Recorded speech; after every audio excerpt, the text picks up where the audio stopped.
ከጥቂት ወራት በፊት በኬንያ አንድ የመኪና ማቆሚያ ስፍራ ላይ አንድ ግለሰብ ከባለቤቱና ከጨቅላ ልጁ ጋር ኩርምት ብሎ ተኝቷል።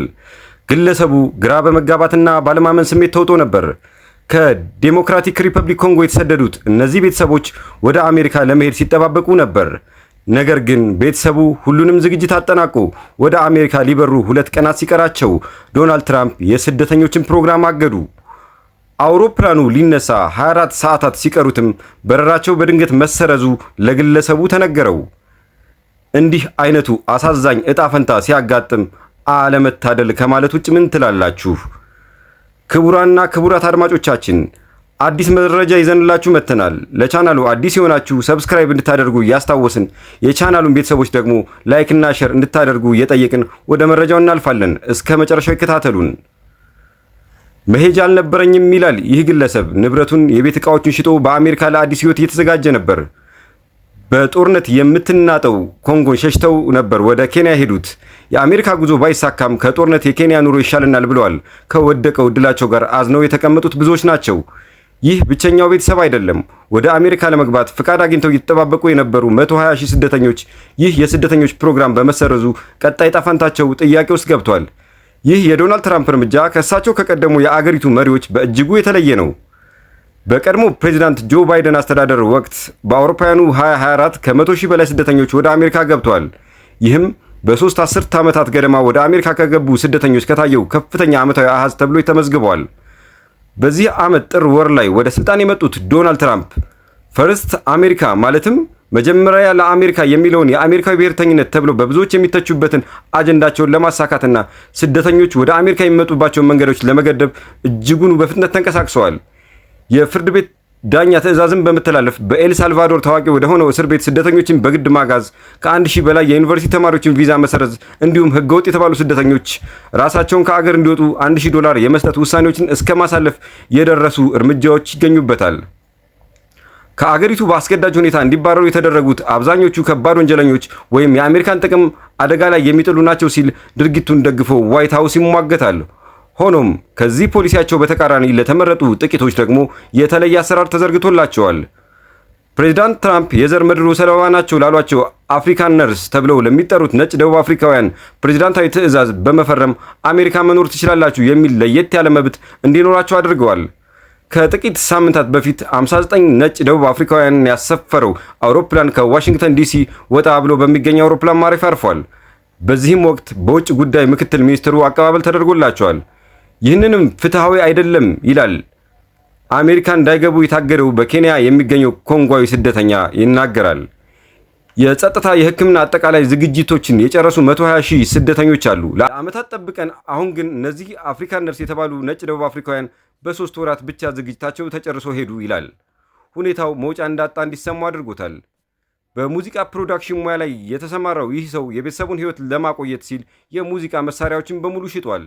አሁን ደግሞ የዕለት ጉርሳቸውን ለማግኘት ያገኘውን ይሰራል። በጣም ከባድ ነው ይላል። ትራምፕ ነጭ ደቡብ አፍሪካውያን በስደተኞች ለመቀበላቸው ምክንያት የዘር ፍጅት ስጋት አለባቸው በሚል ሲሆን የቅርብ አማካሪያቸውና በትውልድ ደቡብ አፍሪካዊ የሆነው ቱጃሩ ኤለን መስክም ይህንኑ ሲያስተጋባ ይደመጣል።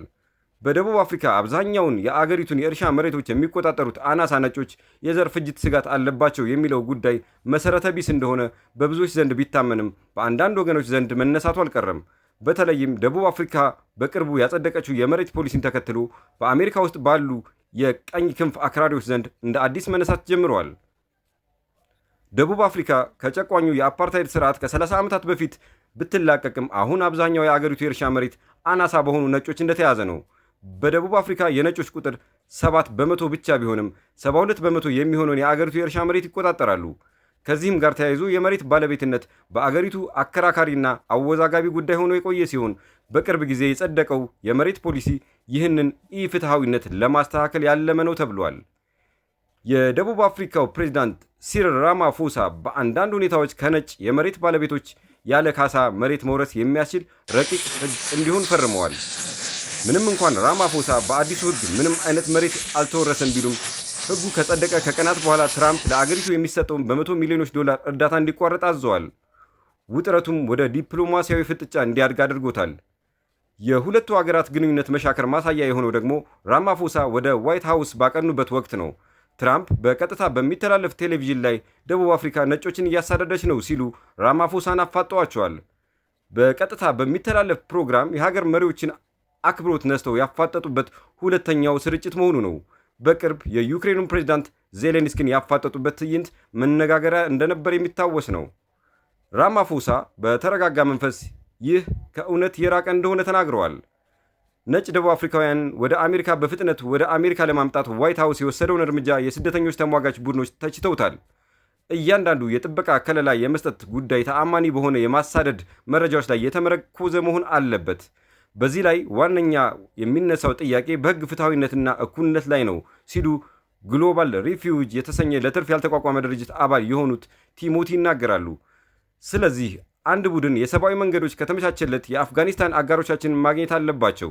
እንዲሁም በእምነታቸው ምክንያት የሚሳደዱ እና ሌሎች ከባድ ስጋቶች የተጋረጠባቸውና የስደተኞችን ሕጋዊ መስፈርቶችን የሚያሟሉ ቤተሰቦች ይህን እድል ሊያገኙ ይገባል ይላሉ።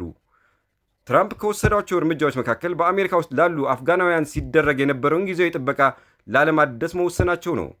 ለዚህም አፍጋኒስታን የጸጥታ ሁኔታዋ ተሻሽሏል፣ እንዲሁም ምጣኔ ሀብቷ እየተረጋጋ ነው የሚል ምክንያት ትራምፕ ሰጥተዋል።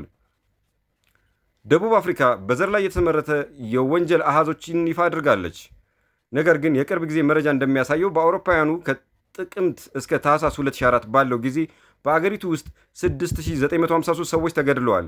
ከእነዚህም ውስጥ 12 ያህሉ የእርሻ ላይ ጥቃት ሲሆን አንዱ ብቻ ነጭ አርሶ አደር ነው። ሌሎች 11 ሰዎች በእርሻ ሥራ ላይ የተሰማሩ ጥቁሮች ናቸው። በዲሞክራቲክ ሪፐብሊክ ኮንጎ ደግሞ በቅርብ ዓመታት በሺዎች የሚቆጠሩ ሰላማዊ ሰዎች በታጠቁ ሚሊሻዎች መገደላቸውና 100,000 የሚጠጉ መፈናቀላቸው የተባበሩት መንግስታት ድርጅት ያሳያል። የባለቤቱ ቤተሰቦች መገደላቸውን የሚናገረው የዚህ ዘገባ መነሻ የሆነው የኮንጎ ስደተኛ ከአገሩ የተፈናቀለው በአውሮፓውያኑ 2016 ነበር።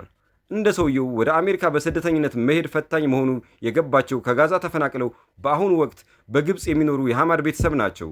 በትራምፕ ዘመን ይህ የማይቻል ይመስለኛል ይላሉ አምጃሃድ ሐማድ። እሱና ቤተሰቡ በአውሮፓውያኑ 2024 ለአሜሪካ የመኖሪያ ፍቃድ ግሪን ካርድ አመልክተው የነበረ ቢሆንም በቅርቡ ውድቅ መደረጉ ተነግሯቸዋል። ትራምፕ ለደቡብ አፍሪካውያን ነጮች ከሌሎች በፈተና ላይ ካሉ ማህበረሰቦች በላይ ማሳሰቡ ለአምጃድ ግራ አጋብቶኛል ይላሉ። በደቡብ አፍሪካ ውስጥ ያለው ማህበረሰብ የዘር ፍጅት ስጋት ካለባቸው ለመሆኑ ፍልስጤማውያን ምን እየደረሰባቸው ነው ሲሉም ይጠይቃሉ። እስራኤል በጋዛ ውስጥ እየፈጸመችው ባለው ጥቃት ከ53,000 በላይ ፍልስጤማውያን መገደላቸውን ከጋዛ የጤና ሚኒስቴር የተገኘ መረጃ ያሳያል። ከእነዚህም ውስጥ አብዛኞቹ ሴቶችና ሕፃናት መሆናቸውን በሐማስ አስተዳደር ስር ካለው የጤና ሚኒስቴር የወጣው መረጃ አመልክቷል። ሐማስ ባለፈው ዓመት መስከረም መጨረሻ ላይ በደቡብ እስራኤል ውስጥ በፈጸመው ጥቃት 1200 ሰዎች የተገደሉ ሲሆን 253 ሰዎች ታግተው መወሰዳቸው ይነገራል። እስራኤል በጋዛ ጦርነት በፍልስጤማውያን ላይ የዘር ማጥፋት ወንጀል እየፈጸመች ነው ሲል አምነስቲ ኢንተርናሽናል መግለጹ ይታወሳል። እስራኤል ይህንን አልተቀበለችውም። የኮንጎ ስደተኛ የአሜሪካ ህልሙ ከደበዘዘ በኋላ በናይሮቢ ቤት አልባ ሆኖ ከቤተሰቡ ጋር ያገኘበት ያድራል። አንዳንድ ጊዜ ምግብ እናገኛለን፣ አንዳንዴም እንነጣለን፣ በከባዱ እየታገልን ነው ይላል። ትራምፕ ፖሊሲያቸውን ይቀይራሉ በሚለው ላይ የተመናመነ ተስፋ ያለው ይህ ስደተኛ ነገር ግን እንደገና በጦርነት እየታመሰች ወዳለችው አገሩ ለመመለስ የማይታሰብ ሆኖበታል። አልመለስም ሲልም ተናግሯል። ክቡራትና ክቡራን አድማጮቼ ለዛሬ ያጠናቀርኩት መረጃ ይህን ይመስላል። ለቻናላችን አዲስ የሆናችሁ አድማጮች ቻናሉን ሰብስክራይብ እንድታደርጉ እያስታወስኩ ልሰናበታችሁ ወደድኩ።